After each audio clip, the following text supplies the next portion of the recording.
తాగమని ఎవరు చెప్తున్నారు?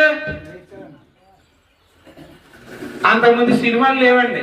సినిమాలు రాకముందు ఎక్కడ కూడా నరహత్యలు అనేవి కానీ, మానభంగాలు అనేవి కానీ, సిగరెట్లు కానీ ఏమీ తాగేవారు కాదు. చాలా జెన్యూన్ గా ఉండేవారు.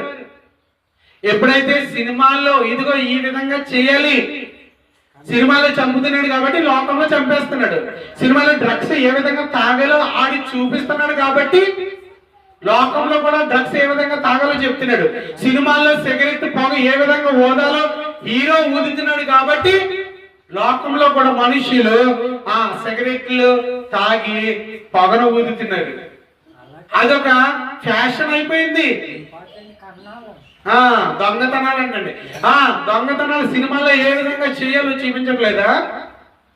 ధూమ్ సినిమా అంటండి, వేల కోట్ల రూపాయలు వసూలు చేసిన సినిమా ధూమ్.